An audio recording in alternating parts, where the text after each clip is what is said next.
Friends, welcome to our channel let's nurture our minds. आज सुबह से गले में कुछ खराश हो रखी है और लग रहा है कि खांसी होगी। तो मेरा हमेशा मानना यह है कि precaution is always better than cure. तो मैं अपने लिए एक ऐसी चाय बनाने वाली हूँ जो कफ एंड कोल्ड के लिए बहुत अच्छी होती है। अगर आपको लगता है कि होने वाला है तो ये उसको रोक देती है, होने नहीं देती है आगे। और अगर किसी को बहुत पुरानी खांसी भी है और ये चाय बना के दिन में 2 या 3 बार पी जाए तो बहुत फायदा करती है, बहुत जल्दी आराम करती है। तो पहले मैं ये पी लेती हूँ, उसके बाद आपको बताती हूँ कि कैसे ये चाय बनानी है। एकदम लग रहा है जैसे गला खुलता चला जा रहा है। ये रेमेडी बनाने के लिए चाहिए हमें 1 टेबल स्पून ग्रेटेड जिंजर, अदरक, 8-10 पत्ते तुलसी के, 3-4 लौंग और 5 या 6 काली मिर्च। ये हम 1 कप रेमेडी बनाएंगे। आप इसी हिसाब से, अगर आपको 2 कप बनानी है तो इसी हिसाब से सारी चीज़ डबल हो जाएंगी। 100 मिलीलीटर हमको पानी चाहिए और 100 मिलीलीटर हमको दूध चाहिए। पानी और दूध बराबर लिया है क्योंकि हमने पानी को बॉयल करके रिड्यूस कर देना है। उसके बाद हम इसमें दूध डालेंगे।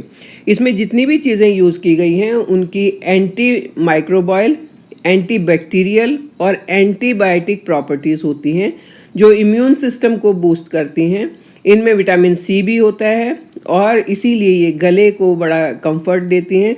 तो देखिए, हमने रेमेडी बनाने के लिए पानी को गर्म होने के लिए रख दिया है और लौंग और काली मिर्च को हल्का सा हम क्रश करेंगे ताकि इसका जब एसेंस है वो पूरा अच्छे से उसमें आ जाए पानी में।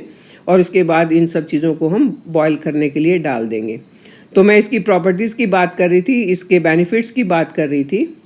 यहाँ पर ये थ्रोट के लिए बहुत अच्छा है, कंफर्ट करता है। नेज़ल कंजेशन, नाक जो बंद हो जाते हैं उसको खोलता है। अगर रनिंग नोज़ हैं और बहुत ज़्यादा छींक आ रही है, स्नीजिंग हो रही है, तो वहाँ पर ये कंफर्ट देता है। अगर ज़्यादा खांसी है, कितनी भी पुरानी खांसी हो, उसके लिए बहुत ही फ़ायदेमंद होता है। ये रेस्पिरेटरी ट्रैक को खोलता है, उसमें जमी हुई कफ को निकाल देता है। तो इसीलिए ये बहुत ज़्यादा फ़ायदेमंद साबित होता है।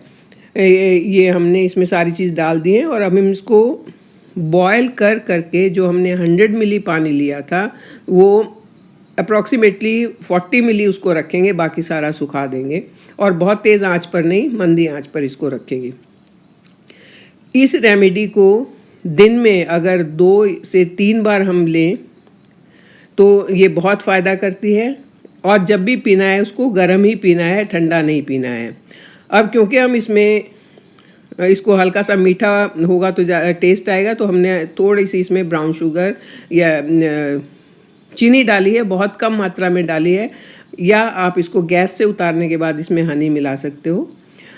इसमें हमने थोड़ी सी पत्ती भी डाली है ताकि दूध, ऐसा कहा जाता है कि अगर दूध पिया जाए तो उससे कफ बनता है, तो दूध से कफ नहीं बनेगा अगर उसमें थोड़ी सी चाय पत्ती भी होगी। तो चाय पत्ती आपने आधा चम्मच डालनी है क्योंकि हमने इसमें चाय का कलर नहीं लाना है। हमने इसको सिर्फ दूध के जो एक प्रॉब्लम है कि अगर उससे कफ बन सकता है तो उस चीज़ को दूर करने के लिए आधा चम्मच हमने इसमें चाय पत्ती डाली है।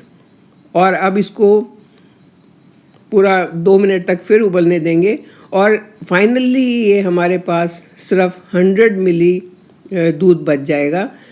पानी सारा एवोपरेट हो जाएगा इसका। उसके बाद इसको 1 से 1.5 मिनट ढक के रख देंगे ताकि जितनी भी चीज़ें इसके अंदर हैं उनका एसेंस जो है अच्छे से इन्फ्यूज़ हो जाए। और फिर इसको छान के गरम पिएंगे। गरम पीने से ही इस गला बिल्कुल साफ़ होता है, खांसी में रिलीफ मिलता है। ये ध्यान रखना है कि गरम ही पीना है। और हाँ, बच्चों को अगर देना है तब आपको इसे थोड़ा ठंडा करके देना पड़ेगा। ज़्यादा गरम बच्चों को नहीं देना। आप अपने लिए अगर बना रहे हैं तो गरम पीना है। ये इंस्टेंट चाय बनती है, इंस्टेंट काढ़ा बनता है। कोई आपको इसके लिए ज़्यादा तैयारी नहीं करनी पड़ती है। और जब आपको लगे कि गला खराब है या कोई आपका दोस्त आपके घर आया और बता रहा है कि बहुत दिनों से खांसी है जो ठीक होने का नाम नहीं ले रही है, तो उसको आप इंस्टेंटली ये बना के दें और देखिए कितना जल्दी आराम मिलता है। और सबसे बड़ी बात ये कि ये छोटे बच्चे से लेके बड़े तक बूढ़े तक सबके लिए अच्छी होती है। बस सिर्फ आपने देखना ये होता है कि अगर बच्चे के लिए बना रहे हैं तो काली मिर्च ना डालें उसमें, अगर बड़े के लिए बना रहे हैं तो काली मिर्च डाल दें, ताकि गला, काली मिर्च जो है गला एकदम से खोल देती है। और चाय की पत्ती जो है बच्चे के लिए जो बनानी है तो उसमें थोड़ी कम डालनी है, और अपने लिए अगर बना रहे हैं, एडल्ट के लिए बना रहे हैं, तो आधा चम्मच चाय की पत्ती। आपने चाय की तरह चाय की पत्ती नहीं डालनी, क्योंकि हमको चाय का रंग नहीं चाहिए, इसमें सिर्फ एक मेडिसिन चाहिए। और पत्ती डालने से ये कफ नहीं बनता है। अगर आप दूध में पत्ती नहीं डालेंगे तो कफ बन सकता है, तो इसलिए पत्ती डालना जरूरी है। इस तरीके से आप ये चाय बनाइए और इसके पूरे फायदे उठाइए। मेरे साथ बने रहिए, चैनल को सब्सक्राइब कीजिए। Thank you.